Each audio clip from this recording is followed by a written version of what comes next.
الله معكم أحبائي. آخر تطورات الحرب بين روسيا وأوكرانيا حتى صباح 25 من يوليو. واصل الجيش الروسي عمليات التقدم في جبهات مختلفة. نتحدث عن عمليات تمتد من جبهات خاركيف إلى مناطق متفرقة باتجاهات دونيتسك. ما الذي يحصل؟ تابعوا التفاصيل حتى النهاية كي لا تفوتوا أي معلومة. ولنبدأ مباشرة بما حصل في الجبهات الموجودة هنا في شازيفيار، حيث كانت القوات الروسية قد تقدمت باتجاهين. الاتجاه الأول هو نحو شيرفوني، حيث اخترقت الوحدات الروسية من ضاحية يوجني في مدينة شازيفيار نحو شيرفوني، فسيطر الجيش الروسي على كامل هذه المساحة باللون الزهري كما تلاحظون أمامكم. عملية الاختراق أدت إلى السيطرة كما قلنا على هذه المنطقة، تثبيت نقاط سيطرة على مساحة تمتد بعمق 2.33 كيلومتر وبعرض 380 مترا. الوحدات الروسية دخلت شيرفوني في هذا الاتجاه، أمنت خط على طول المنطقة هنا في ضاحية يوجني، وتعمل على السيطرة على هذه المنطقة الموجودة هنا، حيث تنتشر القوات الأوكرانية في هذه المساحة.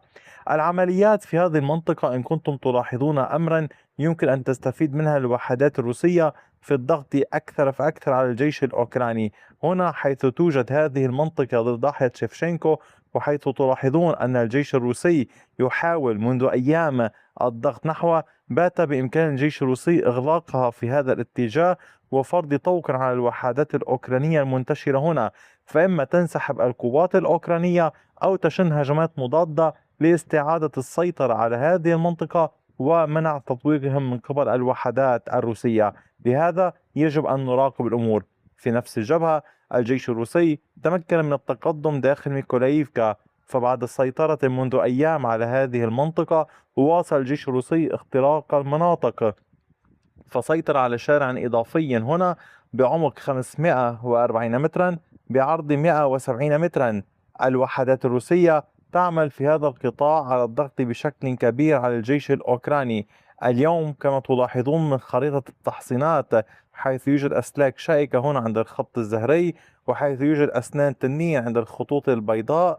تلاحظون أن الجيش الروسي لديه فرصة للضغط أكثر فأكثر وإجبار الوحدات الأوكرانية على الانسحاب ليسيطر على هذه المنطقة شيئا فشيئا.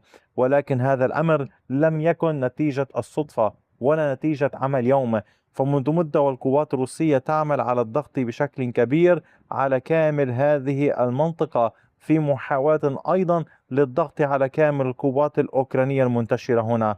وهناك أيضا أمر إضافي يجب معرفته في مدينة كوستانتينيفكا. مساحة المنطقة الرمادية توسعت لتصل إلى أوسيكوفي.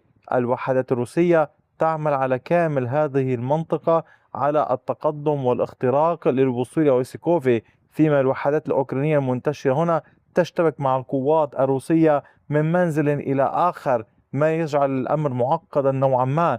ولكن في نفس الوقت القوات الروسية تضغط بشكل أكبر. هذا يعتبر تقدم ولكن دون سيطرة، ولذلك نضعه في خانة المنطقة الرمادية وليس باللون الزهري بالنسبة للوحدات الروسية. أما على صعيد العمليات في جبهات أخرى ففي المنطقة هنا لا تزال القوات الروسية تضغط بشكل كبير في جبهة كراماتورسك على أمل أن تحصل على مزيد من النتائج، خاصة مع عمل مجموعات الاستطلاع في الاتجاه الشرقي لميكولاييفكا. أما فيما يتعلق بجبهات خاركيف فهنا كان هناك توسع روسي في المنطقة هذه بين فولوخيفسكي وزخاريفكا. بعد أيام من التقدم والضغط الوحدات الروسية ربطت بلدة زخاريفكا ببلدة فولوخيفسكي. زخاريفكا التي سيطرت عليها بالأمس الوحدات الروسية، وفولوخيفسكي التي سيطرت عليها في 21. الجيش الروسي سيطر على كامل هذه المساحة اليوم باللون الزهري.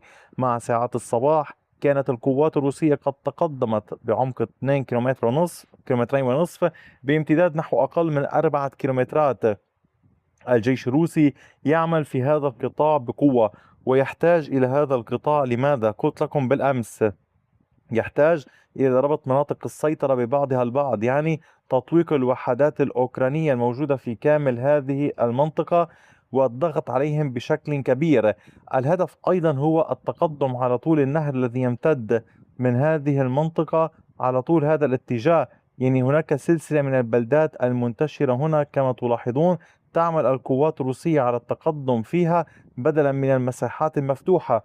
طبعا التقدم داخل مناطق سكنية لها صعوباتها، والتقدم داخل مناطق مفتوحة لها صعوباتها. لذلك يعني يجب مراقبة كيف ستكون حركة القوات الروسية في هذا الاتجاه. هل سنشهد تقدم من الجهة الشرقية والغربية أم فقط من جهة واحدة؟ وكيف ستتصرف الوحدات الأوكرانية حيال كل هذه العمليات التي تنفذها الوحدات الروسية في هذه المنطقة؟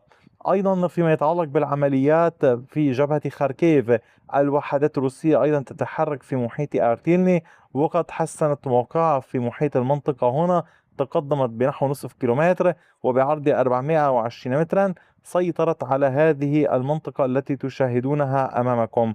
العمليات لا تزال مستمرة، والضغط الروسي متواصل في هذه المنطقة لإنشاء ما يشبه المنطقة الأمنية العازلة. فهل تريدها القوات الروسية؟ هل ستنجح بها؟ أسئلة كثيرة، والوقت وحده من سيجيب عن هذه الأسئلة. أما فيما يتعلق بباقي الجبهات أحبائي، فكانت العمليات مستمرة. هذه العمليات التي نتحدث عنها هي يعني نتحدث عن جبهات ليمن، عن جبهات كما شاهدتم في كراماتورسك وغيرها. لا تزال القوات الروسية تعمل بشكل كبير من منطقة لأخرى كما لاحظتم وكما قلت لكم. أما فيما يتعلق بالعمليات بجبهة سومي، كانت الوحدات الروسية قد تقدمت في محيط باشيفسك مجددا نحو مالاستوبيتكا.